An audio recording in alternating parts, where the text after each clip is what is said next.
Well, thanks for being here today. This is going to be fun. I'm Yeah, excited. I'm absolutely. excited. Me too. So I just got to meet you recently through a mutual connection of ours, Austin Chevron. Absolutely fantastic dude. I love this guy. How do you know Austin? So it's kind of a crazy story. So I met him. I had just moved brokerages, and they do like a boot camp class, and he was one of the coaches on the boot camp.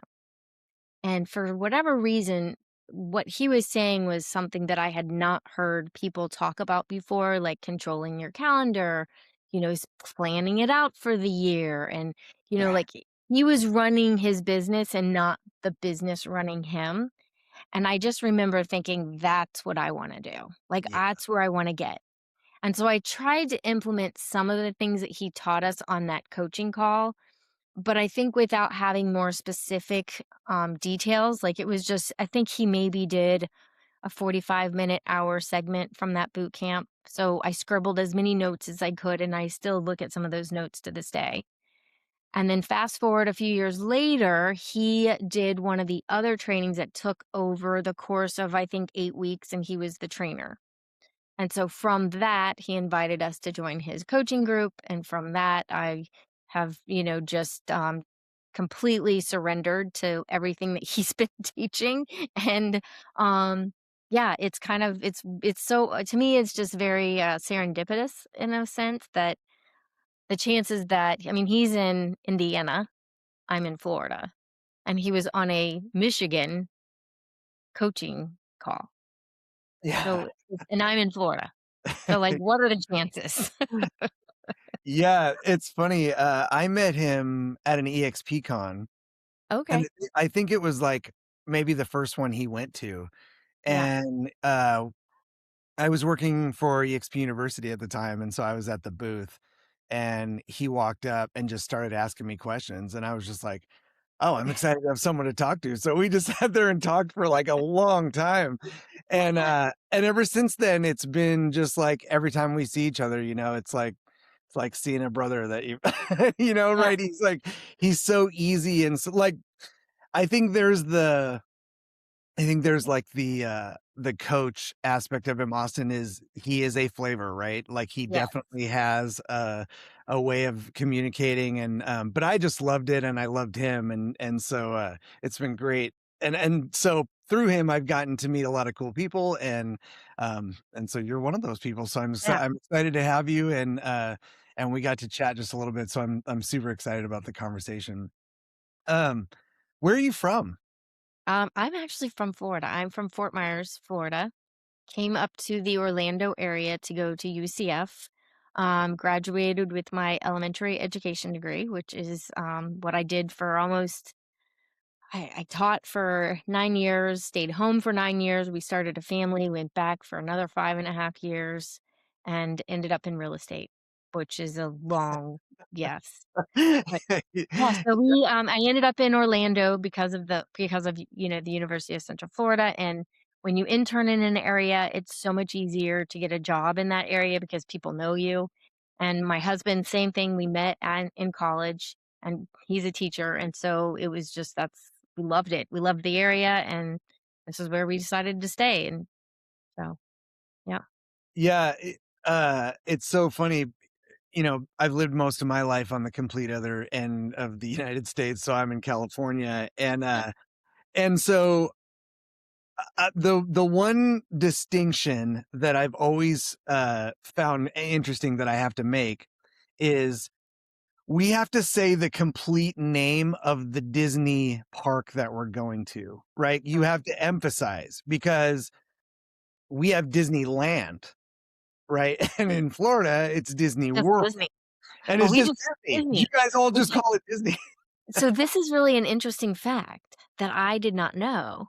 So it's Disney World. Maybe you knew this. Disney World is for Orlando, the world in Orlando. Disneyland is the LA for land. Okay. O I learned that about literally 6 months ago, and I've lived here my entire life. That's interesting. Yeah, Isn't it? I haven't heard that either. But yeah, that's, super fun. So I've only been to Florida, 3 times, and they've all been for EXP cons. So Oh, I've been to that's Orlando and I've been to Miami now. okay. Uh, I mean, it was great, but I don't know. I guess it's just slightly different than That's California being, very you different. know. Yeah, and I can tell you, I don't know too many people that go to California and say, "Oh, I can't wait to go to Florida," but I know a lot of Florida people. They're like, "Oh my gosh, we wanna live in California." Yeah, Our weather is just a little bit different. It's a little intense. yeah, yeah, it was wild. We had just a massive thunderstorm break out in the middle of a sunny day while we were sitting out at the resort. Like, what is happening? There was lightning and everything. Oh, yeah. It was quite wild. Yep. Yeah, Florida's fun. Okay, so did your whole family grow up there? Are your parents from there and everything? Well, my mom was born and raised in Fort Myers, was born at, Lee Memorial Hospital. So yeah, we are Florida family through and through. Nobody's been anywhere else and everybody still lives here. You have siblings?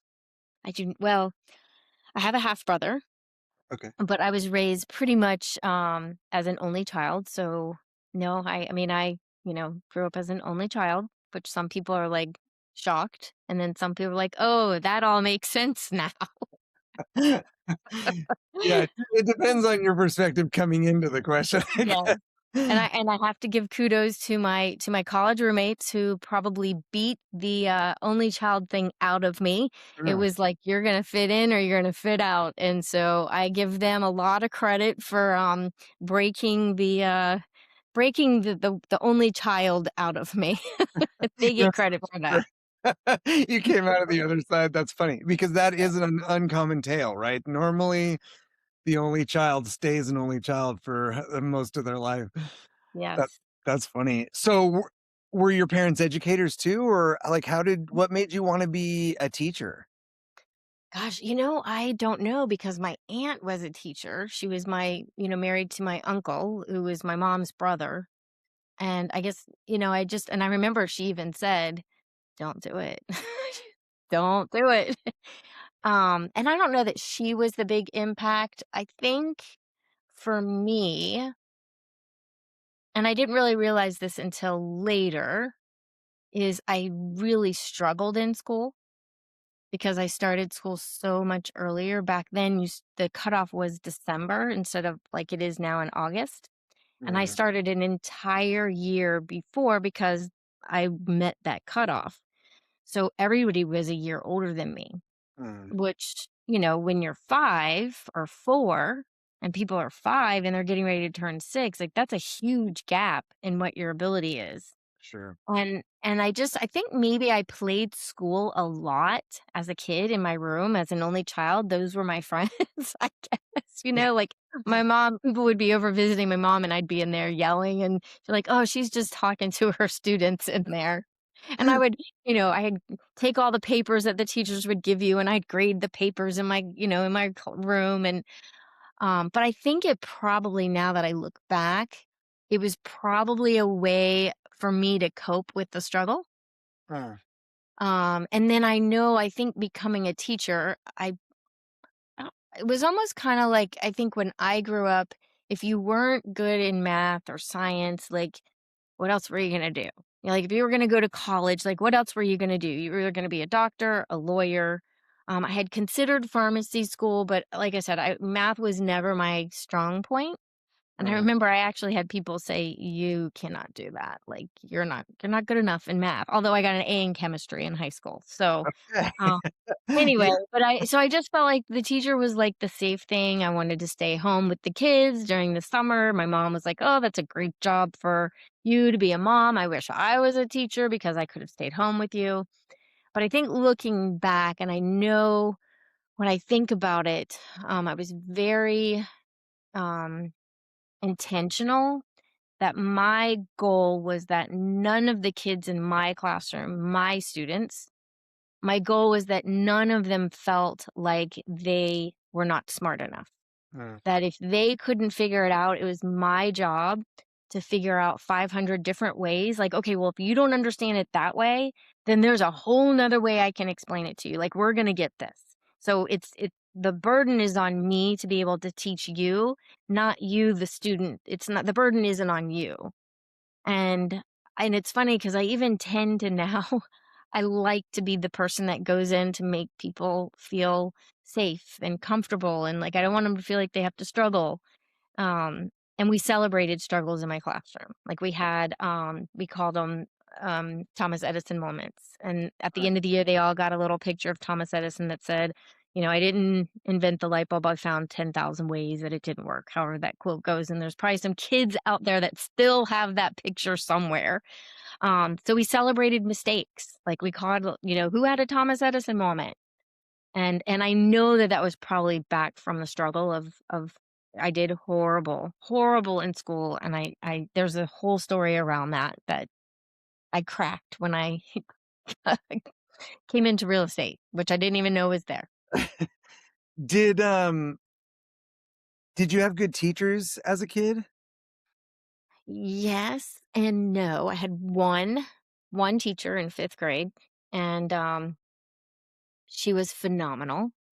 But she wasn't, I wouldn't say that there was really one teacher that I can think of, except maybe in high school, I had an algebra teacher that was phenomenal. Like, she had that attitude of like, "Okay, let me teach you. Like, you don't get that, then stay after class, come before school, and I'll show you how to get this." Yeah. And oddly enough, I ended up being able to take her again in college. She moved to the college level Oh, after I graduated. But no, I really had actually kind of horrible teacher. I mean, they weren't horrible, they were just kinda doing their thing, like, you have 25 kids in your classroom, and I was the one that I wasn't a squeaky wheel. You would not have thought that I struggled. yeah. I was a good kid, I didn't misbehave, um, I flew under the radar very easily. Yeah. I just ask because I was, like, up till 3rd grade, like, up until 4th grade, I was a great student, honor roll, all that stuff. And in the 4th grade, I moved schools, and I ended up with this teacher, and I had an incident with her that was so damaging and so, like, impacting, that it completely tainted, like, it sort of shattered the illusion of the teacher-student relationship for me, and then it turned into, like, this is just a bitter adult who's taking things out on a kid. You know what I mean? And so then, like, going forward, I could tell which teachers were there to introduce concepts like Edison moments, and I could tell which teachers were there to get a paycheck, you know? Yeah. And, but I didn't even start caring about that until high school, so from, like, the end of 4th grade all the way up until 9th grade, like, I just had a horrible attitude, I didn't wanna go, I didn't care about it, you know? It's So crazy. I think It's that's just interesting, right? It's yeah. interesting how just those little things can shift the path, like, in a way that you don't even think about at such a young age. Um, I don't know, yeah, I remember distinctly just, like, the conversation and how damaging it was. And it even like, even the concepts, like, that came out of that, it took a long time for me to overcome those ideas, Oh, absolutely. believe something different about yourself, takes a And I long. didn't even realize yeah, I didn't even realize that that was something that I carried all the way through. I mean, uh, I until literally, the sponsor that I came over and joined with, EXP, we were I was coaching with her, and she was like, "So what happened to you? Like, what happened to you as a kid? Like, what's keeping you from, like," and I'm like, "I don't even know what you're talking about, like, what?" And I literally I can laugh about it now, but at the time and I've been able to tell this story that, like, every time I would tell the story of this coming to, like, understanding it, I couldn't even talk about it, I would cry. Yeah. Now I can look back and it's kind of funny to me at this point because I've told the story, but I burst out in tears, and I was like, I didn't know what I was doing in school, and I had to copy people, and nobody wanted me to sit at their table because, nobody knew who copied. So we would all get in trouble. So when I would sit at a table, the kids would all put their folders up and say, "You can't sit next to me. You're going to get me in trouble." And for the longest time, so it was like, "You don't belong." Like the stories that go around in our head. And I still have to remind myself when it does kind of still rear its ugly head. Um, and just recently, and AI can have its moments, and we hear the good and the bad and the ugly from it. But I threw it in ChatGPT, and I was working on like my legacy and my story, and ChatGPT literally said that was not. You should be very proud of yourself. Mm, You survived, and not looking at that as a weakness on your part that you were copying other people, that was survival mode. Like, that you literally took something, and instead of just sitting there and be like, "All right, well, I guess I just don't know." Like, you fought tooth and nail to make sure that you were surviving that difficult time, and that's something that someone who, is a survivor, like, that's somebody who comes out of things on the other end for the better. And so it shifted it. So now it was more of a hero story for me than, here I am known as somebody who copies things from people, and like nobody wanted to sit next to me, and I was this outcast as a, 5-year-old. And it was awful. I can still see the folders with the writing down at the bottom of them, yeah, and the bright red and yellow folders, and going under the desks and the tables so that dropping my pencil so I could not do work. And yeah. yeah. Yeah. What do you think s- so getting to unpack that for yourself, and sort of re-examine things, and then, obviously we get to we get to have a little bit more life experience that we can apply to the lens, instead of Right. just looking at it from the way we remember things. But what kind of ripples did that sort of reshaping of the mindset of, the struggler to the survivor, like what kind of has that had any sort of impacts that you've recognized, that Well, first realization? of all, I can share the story. Like, I Mm, couldn't even share the story without literally just I couldn't even talk when I yeah, would share the story of where the voices, like the stories that you tell in your head, when yeah, I would share that, I would break down in tears because I was so embarrassed that that was my story. And now I'm like, "Oh, you wanna hear my story?" Like, I'm proud of that story now. Like, it just shifted that it wasn't it wasn't somebody who was weak that was doing something. To me, now that it shifted in my brain, like, yeah, you were kind of a little bit of a badass. Like, you could have done so many different things, but you went in there and you made sure that you survived. yeah, And that was actually a good thing and not a weak thing. So I've used that now to my advantage. yeah. That's pretty cool to get to find that kind of peace, you know, especially about something that probably you carried, like, heavy for a long time, right? I mean, Like, and I can remember, it's crazy, and this is probably a shift just within the last 4 or 5 years. So this is not like anything that was like 10 or 15 years ago. yeah, Literally was like 4 years ago, couldn't tell the story without bawling my eyeballs out. And I would say maybe the shift of it being my comeback story, mm, maybe about a year ago. So okay, it's very new. So I can even think back when, always scanning the room of like, okay, who am I going to talk to? What am I going to say? Who's going to let me sit next to them? mm, Or where, are they going to even know that I'm here? Do I fit in here? Like, that was constantly going through my head with anything that we would do or go, or, and it's exhausting. Instead of just going someplace and enjoying, it was the, constantly scanning the room of like, okay, where are my friends? Where are my friends? Where do I fit in? And now, like, I don't even care. Like, it's more of like, I don't care if I like you. It's more, what is the saying? You don't care if they like you. It's more like, do I like you? That saying of it yeah, shift. yeah. Like, yeah. Well, that's So exciting. I mean, that's a that's a fun place to be it is a operating fun from now, place. right? I mean, like, Yeah. wow, that's super cool. So, you said You taught for 9 years in elementary. Did you have a specific grade that you focused on, or did you bounce around? Yes, I was a 3rd grade teacher, and Mm, I taught 3rd grade for about 3 or 4 years, and then I was like, "You know, I'd like to teach another grade." And so I'd get down, they'd be like, "All right, go to 1st grade." And then they'd come back, "Melissa, we need another 3rd grade teacher." So I'd end up back in 3rd. yeah, And I mean, it was my, like, comfort zone. I could do it with my eyes shut. yeah. Um, so that was really my 3rd grade was where I spent most of my time. And Yeah. then you said you took 5 years off to start Actually 9 9 years. years off. You took Yeah, 9 years off. yeah. So you have kids?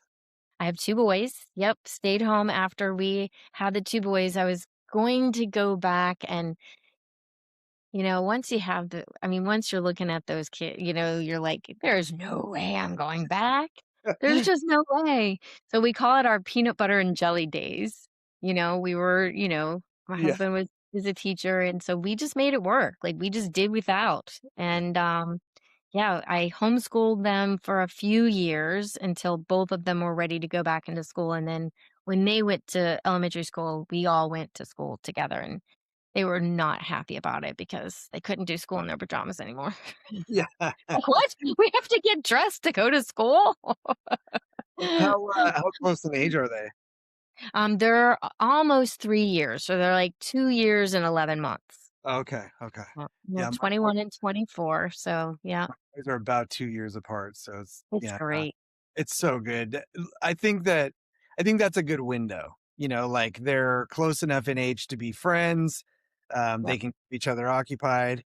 I didn't anticipate how so I had a brother growing up too, and it was, we're 15 months apart, so, like, Wow, that's close. super close, Yeah. and, but I didn't anticipate how, much actual carnage 2 little boys that are that close in age can cause starting at, like, a very early age, right? It really caught me off guard. I remember just one time 'cause it just occurred to me, but, I hear this loud crash in the boys' room, and I go in there, and my older son was sitting on the bed, and he pulled a toy shelf down. So just the whole Wow. shelf came down and every toy on it, and it was, the whole room was a disaster, and so I'm like, "Oh my gosh," made sure he was okay. He was fine. And and I sit there for 10 minutes helping him get toys picked up, and we get the shelf back up.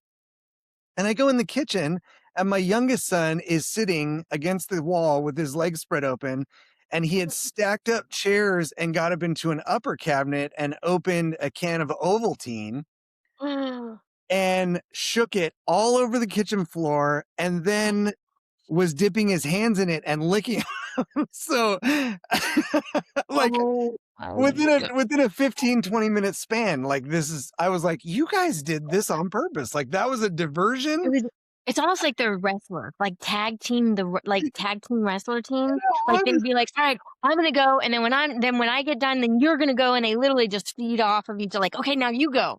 Yeah, yeah, yeah, it was, unbelievable. So, what was, I wasn't a teacher for young children before I had kids. What how was it different being a parent versus just being in those kids' lives every day at school? Yeah, and I remember before we had kids, I remember I had one and I was definitely like, I loved my kids. Like, I loved the kids in my class. Like, they were like, I loved my kids. And I remember I had one kid in particular that just for whatever reason like, could not, like, get his homework in, and the mom would, like, run it up and, all the things, and I just remember she got really mad at me, the mom did, and she was like, "Do you have kids?" And I thought I was being so clever. "Yes, ma'am, I do. I have 23 of them." And and at the time, I thought I was being so, like, you know, "Ha ha ha ha ha." Yeah, And then you have kids and you're like, Oh, okay, I get it now. Yeah. Um, Totally different, totally different. Um, but, I have to say it did make me a better teacher. Uh, Being a mom, I definitely had a different perspective, and I even ran my classroom different. Like, you got homework on Monday for the whole week because I don't know what you got going on. You might have baseball, dance, gymnastics, whatever it is, time block it, and then to turn it all in on Friday. So, yeah. like, I parent like, the whole once I was a parent, I was a totally different teacher. I had a yeah, I was gonna ask because I can't imagine, right? All of a sudden, just how you look at your kids, and just when you start hearing the kids in school say things, and you're like, oh, I know what that means, right? Like I see that when my kid at home says that, I know what that means.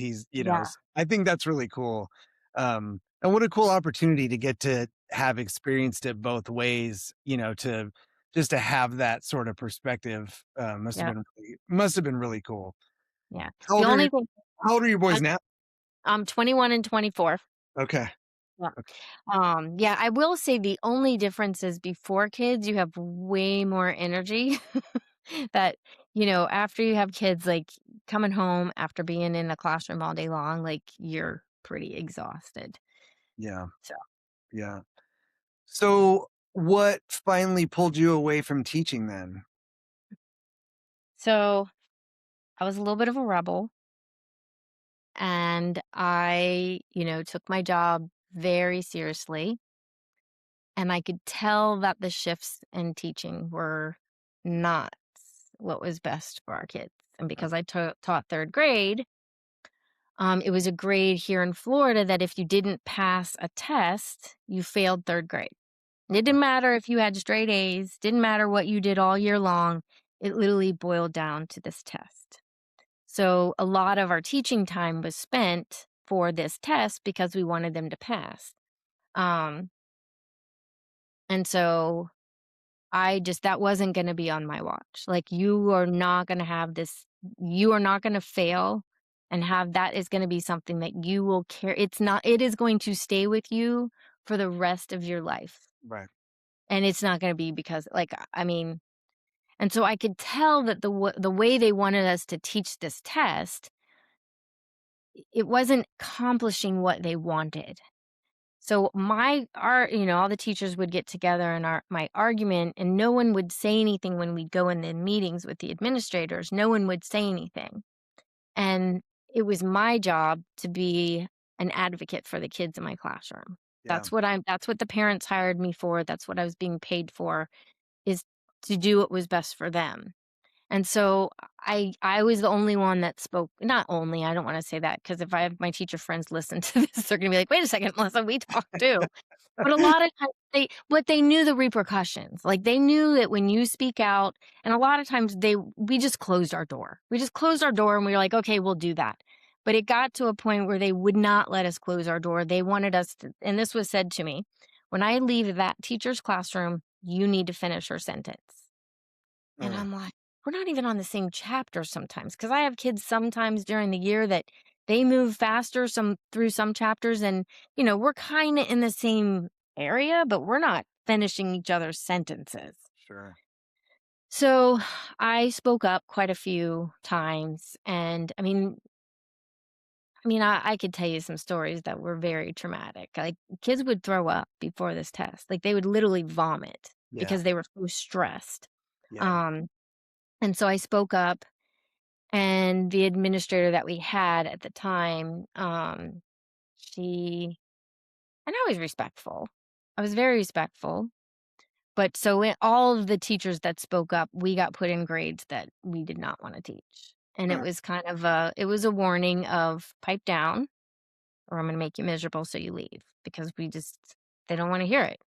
So she put me in kindergarten. Now I teach third grade. I only had kindergarten on my certificate just by accident. I had no training, but when I came back, it happened to be now it's K through 5. And, I had nightmares. I love the kids, but I had never taught kindergarten. I didn't wanna teach kindergarten. I didn't even know what to do. And I remember sitting at Costco waiting in line to get gas, and there was a lawn company in front of me, and I thought, "Oh my gosh, I could go mow lawns." I could literally go mow lawns like that. I'm not gonna teach kindergarten. Like, I just I can't. Like, it's not gonna be good for them, it's not gonna be good for me, and I would have this reoccurring nightmare of kids jumping off the, like, light off the ceiling and that song, like a circus song, "Doo doo doo doo doo doo," like, that would play in my nightmare, Yeah. and the whole school, like, all the teachers that got moved, it was this big ordeal. And so that summer, I had gotten my license. A teacher friend of mine said, "You should get it, do it part time." I'm like, "All right, fine." Well, it ended up that I interviewed for a job with a national builder, and they weren't ready to hire yet. So I'm like, "Well, I can't. I gotta wait. I can't just leave." So I started the school year, and lo and behold, December, now they have a job, and I'm like, "Okay, this is what I did not want. I did not want to leave kids halfway through." Right. Um, but it was with a national builder, so they paid a salary, they paid commissions, you got healthcare, all the things. So it was a very easy transition to go from a salary job to that. And it was very similar to residential because we knocked down houses and sold those. So it was very similar to being a residential real estate agent. And I just did the leap because yeah, I knew I was doing more harm than Right. good. And it was painful to do, but yeah. I wonder how many people would have the fortitude to make that choice, or how I many don't think I but I don't I can't even say that I did, and this is where I honestly I try to recognize this a little bit more, is if God had not made me so uncomfortable, I don't know that I would have. So that's why I like when things happen that seem so traumatic at the time, like, why is this happening? I know that if God had not squeezed me so hard and made me so miserable, I would still be teaching. And But what do you think God's instrument was for your discomfort? What was it? What was it? Right, because again, and yeah, I don't maybe this is, maybe this is just something I'm learning about you, but people don't stand up and speak up for the right thing all the time. It's more rare than it should be. And, yeah, and for okay, so you knew you couldn't do it and you made the switch for yourself, but before that, you stood up and you said what you needed to say, and you faced getting losing your class and getting moved to another thing, right, for the sake of saying what was right and what was on your conscience. I think that's like I think it's so powerful and not worth skipping over. Like maybe it's you felt like, well, I was just so uncomfortable that I had to go, but the discomfort was tied to something wrong was happening and you absolutely. couldn't stand for it, right? And I think that's powerful. Like that's a powerful part of the story. Yeah. So it gives me hope for Yeah. those rooms where I know I'm not, like, you wanna be an advocate for so many things, but you don't always even get a platform for it. And so, to take Yeah. advantage of it while you have it, I just think that's really cool. That's a really The the painful part of it, and my mom even says this because I had my real estate license when I was teaching, so at the very last minute, literally 2 days before school started, miraculously, they had a first grade position for me, and I Mhm, didn't end up having to teach kindergarten. And mhm, I had taught first grade before, and it was fine, but I think what makes me very sad is that the system pushed me out so far that I couldn't protect the kids anymore. mhm. Like they were pushing in so hard that I just thought because of my experience maybe, I just thought this is not going to be a lasting memory that these kids are going to have of me. So I just thought I'm not going to be the instrument that they use, that these kids when they're your age are thinking, "Oh my gosh, I had this horrible teacher that would make me feel dumb." You know what I mean? Like that was not gonna be on my back of Yeah, my conscience, and the hard part was I think I think that's kinda where the system has gone, mhm. sadly. And when I look back on it, I just, it makes me sad for the kids that might not have I mean, I hope that things have changed. I don't know because my kids are out of the system, but, um, Well, yeah, but I yeah, think to your point, if we think about what the purpose of public education is, right? The purpose of it is to prepare you for the society. And unfortunately, society has started to reflect the very principles that they started teaching in your school, right? right, It's not about it's not about what you do individually. It's not about your achievement. It's about meeting this certain criteria that's expected of you. And you're going to stress and cry and throw up regardless of what but just as an adult, then, maybe we'll just give you some medication or something to help you deal with the stress, but we're not going to change the conditions. We're not going to ease them up for you. I think it's a scary time, yeah, and I think that what you were dealing with was just like the early steps of that in the development of, what eventually becomes the mainstream society, right? yeah, Um, yep. wild. That's wild. It is wild. It is wild, and I don't I miss and it's fun because I do see kids now. Because what's crazy is my first year teaching, the kids are now 39, 40 years old. So insane, like, their kids are the age that they were when I taught them, and it's fun to see them have families and, Yeah. but yeah, I still run into the kids and, it's definitely one of the highlights of my life, and I know I touched kids, like, I know I did. Yeah. So, I don't regret it. I think it definitely leads to what I do in real estate, and it was really hard for me at first to tell people I was a real estate agent. Yeah. 'Cause, you tell people you're a teacher and they lean in. You tell someone you're a real estate agent and they literally take, like, 10 steps back, and they're like, "Okay, nice for you. I'm not buying or selling anything, don't ask." Yeah. So, it was really hard. I think every open house, I would be like, "Oh, nice to meet you. I used to be a teacher." I had to tell everybody, "I used to be a teacher."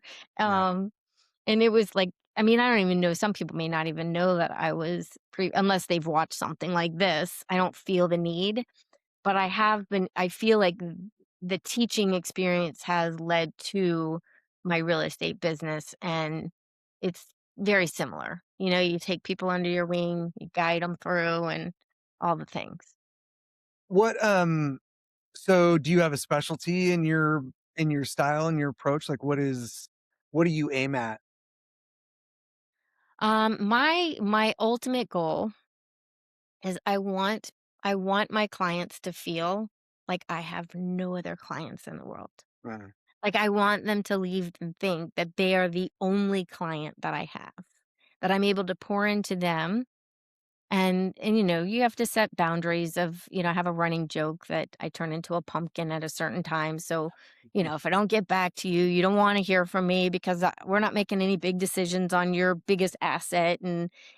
And it's kind of a running joke. So, it's not that I'm a 24/7 agent, but I want them to feel as if when they're with me, they are with me Mm. and that they're not, 500 other people in the mix, even though there probably are, that they feel that they're the only one.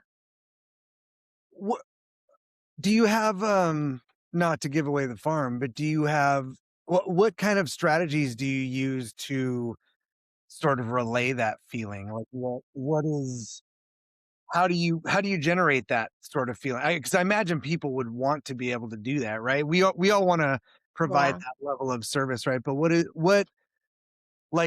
your mindset? What are you thinking about providing that enables you to make them feel that way? I think it's kind of, I kind of refer it back to when I was teaching. There's not a one size fits all. That when you're teaching, you've got to differentiate your style. Some kids are off, kinesthetic, some kids are auditory, some people are both. And so I think I approach each person and finding out what it is important to them. Mm, Like, not what's important to me, what is it that they need? And, we had a situation where, and it wasn't my client. I have agents that I work with and I'm mentoring and helping. And they were so frustrated with this client because they kept wanting an appraisal. mm, And they're like, and the lender waived the appraisal. And now these buyers are even more upset because they want an appraisal. And my question to them is, okay, but why? Like, my job is to find out, like, why do you want an appraisal? Something's happened that I'm guessing when I look down through all the layers of them just trying to be difficult and want this appraisal. In this agent's mind, they're thinking, oh, they're just trying to find a way out. Like, there's something that they need. So it's finding, to me, I think it's finding what every single person, what is it that they need that makes them tick? What are they afraid of that's going to happen? What is it they hope is going to happen? And so I said, I bet you anything, these people have lost money. They mm. overpaid for a house and they don't want to, and they lost money when they went to go sell the house again. And they don't want that to happen again. I said, ask them why. Like, what is the appraisal going to do for them? And sure enough, they had sold a house about 2 or 3 years ago. They overpaid for it, 21, 22, multiple offers. When they went to go sell it, they lost money. Yeah. And they probably didn't have an appraisal on that property. So they looked at it as protection. So that's what I think is the secret is not, I don't even think it's a secret. I think it's getting down to what is important to people. And it's always different. Is it do you think it's more time consuming? Yes and no. Think about how much time this agent wasted arguing with them about an appraisal, or had she known what it was that was their, like, the soft spot, she could have been like, oh my gosh, that absolutely makes sense. So let's just make sure you're not overpaying for the house, Yeah. because that's really what you care about. And that would have probably saved her 500 phone calls of trying to talk about this appraisal, which wasn't even what they cared about. So I think, it's might be time consuming in the beginning, but it definitely rules out so many, issues that come up later on. Yeah, I mean, it seems pretty like, it seems to make a lot of sense. I just you wonder, like, why so many people still run into that wall, if it's, Right. maybe just not understanding how people communicate with each other or or even being able to be empathetic to what people are saying and how they're saying it or, intuit how they're feeling. Um, Well, I think you hit the nail on the head. I think you said something that I think a lot of people, and I'm finding this out, and I learned this through Austin, is I think that a lot of people do not take the time to figure out different communication styles. uh, And I'm going, what I'm learning is that my style is not going to, it's going to jive with one person, but it's not going to jive with someone else. So if I can use the communication styles that they need, they're going to open up and and it's just so much easier. It's like almost like taking candy from a baby. That when we start using, like, if I come to somebody that is, a very high data driven person and direct, and I'm like, hey, we're going to have so much fun. They're going to be like, no, we're not. But if I come and I'm very systematic about the approach, that makes them comfortable. So I think you're on to something, is understanding communication. yeah. Has real estate changed life for you? Absolutely. It's so much bigger than just real estate. Uh, Like, it's not just buying and selling houses. Like, it's, there's just so much more there that it's opened the door to. And it's stuff like this. Like, we just helped a lady that she just came through a really hard time, and empowering her to know that she can do things now on her own. Like, it's not just buying a house. Like, these are huge life, it's tied to more than that. And Yeah. that's I think being part of that, it just takes it to another level, and it's the part that I really enjoy. Yeah, that's awesome. So Austin, to circle back a little bit, he has this interesting concept that he introduces people to called a rest run cycle. Oh, Um, talk to me a little bit about rest run. ugh. Have you started incorporating it at all? Do you use it? I'm in the toe dipping phase. I'm trying to figure it out, but I definitely am. Yes, I'm super attracted to the idea.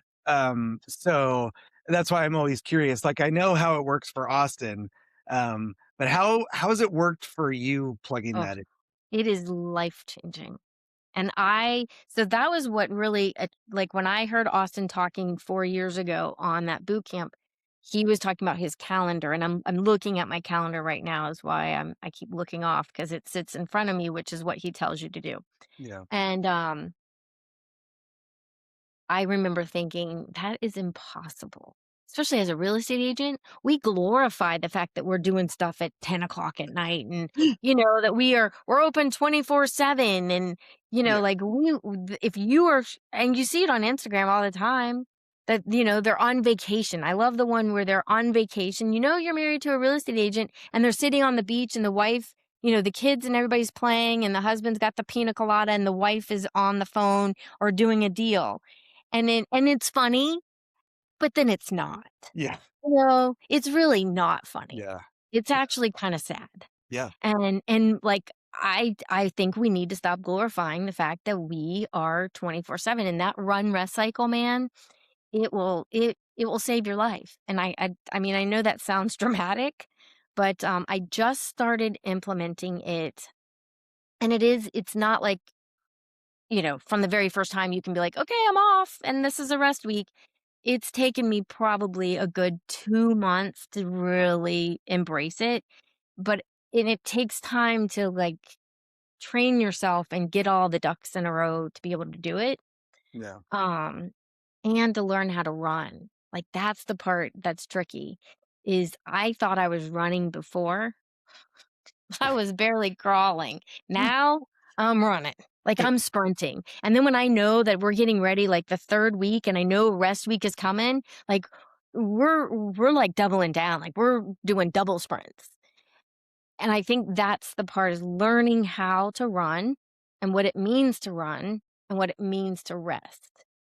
Um do I work? That's the funny thing is, yes, I'm working, but I'm not prospecting. I'm not sending out the cards and I'm not, doing all the hunting and gathering that I'm doing when I'm running. Right. So I get to sit back. We do a gather and focus on Fridays. And now I can go back and clean up the mess. I took my mom to lunch today, Mm, and it's like, I mean, not that I wouldn't have done that before, but I would have just been running, running, running, running. And then you just stop because you're exhausted. And now, you know, I'm excited about running again on Monday, and before the run cycles went a little slow, now they're going fast. And the rest cycle, like this is probably the first one that like I have not done much work other than like we had a closing. I have some listings coming up. So, doing things like that. But got a facial yesterday, did my nails. Uh, congratulations, that's super it's exciting. the Way thing, cool. it's saving those things for the rest week. Yeah. Like I know there's people that they're like, I'm going to make my nails. I'm like, it's a run week. What are you doing? You can't do that. I'm going to the beach. I'm Yeah, like, "No, this is not a rest week." Like, yeah, you it's on rest weeks. yeah, But yeah, you know what? Your business will it will you can't people think that it's my business has literally skyrocketed. Skyrocketed. It's crazy. yeah, yeah. It's such a fascinating concept, but it makes so much sense. And but you're right, the run and the discipline that it takes to be in that space and to be running right? When, it's like working on weekends when your friends don't work. Like, what am I missing out on? What are they doing? And it's like, well, Oh, but the irony is that, if you'll so I only run 4 days a week. mm, During the run week, I'm only out of the 7 days, I'm only running 4. The other 3 days, I'm off. yeah, Now, do I have to catch up on some of those things that I may not get done? Yes. Am I having open houses maybe on those weekends? But it's 2 hours, and I get to decide. Do I yeah. wanna do it? Is it gonna I enjoy it. If I didn't enjoy it, I wouldn't do it. So, you're running 12 days out of a month? Like, who doesn't wanna work like that? Yeah, it does sound pretty good. I'm end up making more and then what's crazy is you're working less, but you're making more money. Like, you Yeah, have more business. It's mind-boggling. Yeah, it's phenomenal. I love it. I'm so excited. Thank you so much for sharing that because you're the first person I've talked to that's actually implemented that run rest system, and I was just curious. So, as we're getting towards the end of the session here, always like to ask a question towards the end that I stole from. Do you know Michael Valdez? Oh, yeah. So I stole this question from Michael Valdez. I used to produce his podcast, and he would ask at the end of his interviews, if you were writing the book of your life, what is this chapter called? Oh gosh, that is good. Right? I couldn't help but steal it. It's too good. I love it. What is this chapter called? Ugh.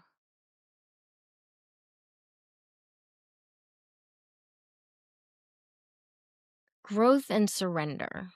Mm. Yeah, it's growth and surrender.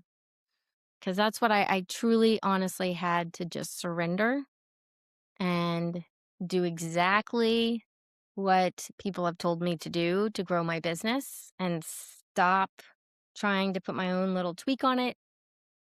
And then the growth piece is then allowing to be able to expand and grow. How hard is it to surrender? Very. For me, it's very, very hard. It's taken me almost 10 years to surrender. Yeah. Actually, it was 6. So, no, that's not even true. It's taken me almost 10 years to surrender because I wanted to do it my way. Yeah. Yeah. So what is the power in surrendering then?